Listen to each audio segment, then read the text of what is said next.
Hello everyone, welcome back to stitch with Sandy. अगर आप भी स्विंग स्टार्ट करने का सोच रहे हो या फिर आप बिगनर हो तो आज की वीडियो आपके लिए बहुत ही इंपॉर्टेंट होने जा रही है। आज मैं आपको 5 स्विंग मिस्टेक्स बताने वाली हूँ जो ऑलमोस्ट हर एक बिगनर करता है और हम उनको कैसे अवॉइड कर सकते हैं।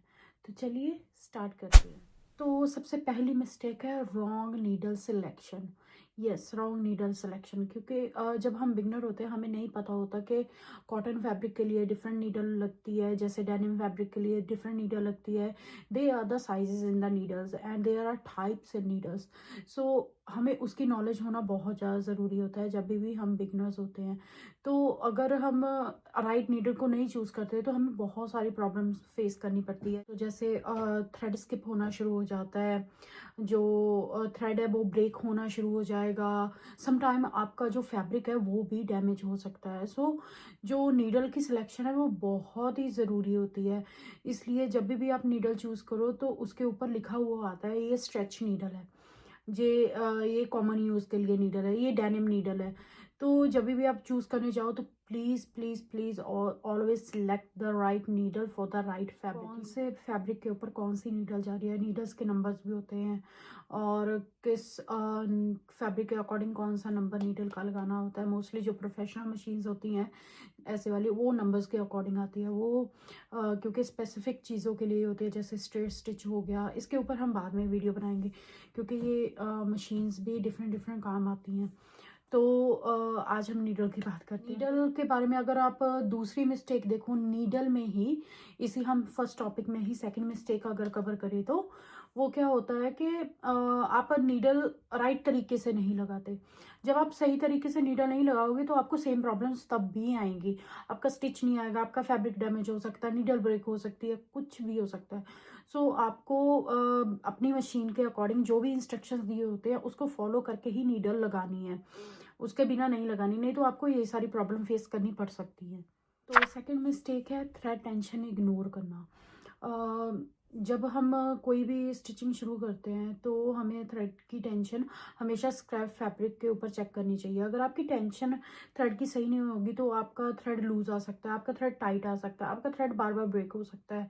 तो उसके लिए आपको सबसे पहले एक स्क्रैप फैब्रिक लेना है। मोस्टली वही फैब्रिक लो जो आप स्टिच करने वाले हो, उसका ही एक स्क्रैप फैब्रिक लो। तो उसके ऊपर चेक करो, एक तो आपको ये पता चल जाएगा कि आप राइट नीडल चूज कर रहे हो कि नहीं कर रहे हो, और दूसरा पता चल जाएगा कि आप जब टेंशन उसकी सेट करोगे तो आपका थ्रेड स्टिच कैसे आएगा। अगर ब्रेक हो रहा है बार बार तो आप उसकी टेंशन उसी स्क्रैप फैब्रिक के ऊपर एडजस्ट करके देख सकते हो। तो थर्ड मिस्टेक है फैब्रिक को आयन नहीं करना। जब आप स्टिचिंग करते हो तो आपको अपने फैब्रिक को अच्छे से आयन पहले करना ही है। This is a very must step. As a beginner हम कभी कभी उस स्टेप को स्किप कर देते हैं। जो प्रोफेशनल होते हैं अगर आप उनका काम देखोगे आपको फिनिशिंग इतनी अच्छी लगती है। वो क्यों? क्योंकि वो हर एक फैब्रिक को पहले भी आयन करते हैं और बीच में भी जब वो स्टिच लगाते रहते हैं, जैसे ही उनकी एक सीम पूरी होती है तो उसको आयन करते हैं।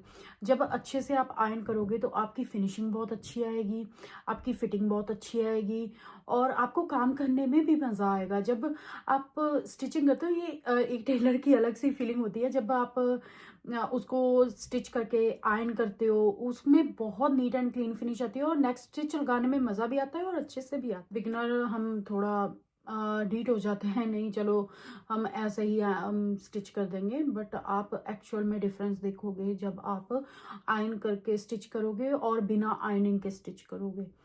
तो आयनिंग इज मस्ट। तो हमारी फोर्थ मिस्टेक है मेजरमेंट्स को स्किप करना। आपको मेजरमेंट लेना आना बहुत ज़्यादा ज़रूरी है। वो तो एक बेसिक स्टार्ट है जब आप स्विंग स्टार्ट करते हो। अगर आप प्रॉपरली मेजरमेंट नहीं लोगे, आपको अच्छे से तरीका ही नहीं पता है कि कैसे मेजरमेंट्स लेनी है और कहाँ से लेनी है, कौन सी मेजरमेंट हमें ज़रूरत होगी जब हम स्टिचिंग कर रहे हैं, तो आपका फाइनल आउटकम अच्छा आएगा ही नहीं, बिल्कुल भी नहीं। आप बनाने जाओगे साइज़ 44 के लिए और आपका कभी हो सकता है कि बन जाएगा 42 के लिए या फिर 40 के लिए बन जाएगा। तो इसलिए आपको मेजरमेंट अच्छे से लेना और सही लेना आना बहुत ज़रूरी है। जब आपकी मार्किंग सही होएगी, आपकी कटिंग सही होएगी फैब्रिक की, तो आपको फिटिंग में कभी कोई प्रॉब्लम आएगी ही नहीं। अगर आप इसके बेसिक्स के ऊपर ध्यान दे लोगे तो आप खुद अपने फाइनल प्रोडक्ट की फिनिशिंग में चेंजेस देखोगे। आपको किसी और से पूछने की ज़रूरत ही नहीं पड़ेगी। तो लिए मार्किंग अच्छे से बनाने के लिए, पैटर्न को अच्छे से बनाने के लिए आपको अच्छे से मेजरमेंट लेने आना बहुत ज़्यादा ज़रूरी है। रॉन्ग मेजरमेंट नहीं लेनी है। यूट्यूब पे बहुत सारी वीडियोस बनी हुई हैं कि आपको कैसे राइट मेजरमेंट, राइट पीस बनाने के लिए कैसे राइट मेजरमेंट लेनी है। आप प्लीज़ वो वीडियोस देखो, उनको एक्सप्लोर करो, कैसे मेजरमेंट ले सकते हो। अगर ब्लाउज़ है तो ब्लाउज़ की मेजरमेंट क्या होएगी, अगर कुर्ती है तो कुर्ती की मेजरमेंट हम कैसे लेते हैं, अगर सूट है तो सूट की मेजरमेंट कैसे लेते हैं। So the main thing is you need to know how to take the measurements and please do not skip the measurements। तो हमारी फिफ्थ एंड लास्ट मिस्टेक है प्रैक्टिस स्किप करना। आप बिना प्रैक्टिस किए ही कोई भी फाइनल प्रोडक्ट बनाओगे तो आपकी ज़्यादा मिस्टेक्स होंगी। तो क्या होएगा, तो अगर आपकी ज़्यादा मिस्टेक्स होएंगी आपको बार बार उसको उधेड़ के सेट करना पड़ेगा। आप फ्रस्ट्रेट हो जाओगे। दूसरा, फैब्रिक डैमेज होने का भी डर होता है।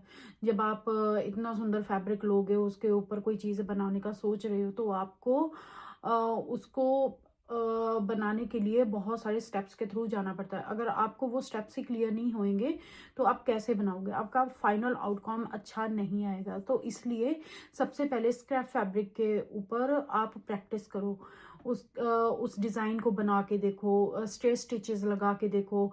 जब आप ऐसा करोगे तो आप खुद अपने फाइनल प्रोडक्ट में वो फिनिशिंग देखोगे और आपको खुशी भी मिलेगी। अगर आप बिना प्रैक्टिस किए ही कोई फाइनल प्रोडक्ट बनाने की कोशिश करोगे, उसमें इतनी सारी मिस्टेक होगी तो आप फेडअप भी जल्दी हो जाओगे, इरिटेट जल्दी हो जाओगे, अरे मुझसे तो ये बनता ही नहीं है, और आपका कॉन्फिडेंस भी लो हो जाएगा। अनदर थिंग, अगर आप किसी कस्टमर के लिए बना रहे हो और आपने उस चीज़ की प्रैक्टिस ही नहीं की है, आपको पता ही नहीं है कि उसमें कौन कौन सी मिस्टेक्स आ सकती है। जब आप खुद बनाओगे ना तो स्क्रैप फैब्रिक के ऊपर बनाओगे तो आपको पता चलेगा कि इसमें नहीं, मुझे इस चीज़ की इम्प्रूवमेंट है।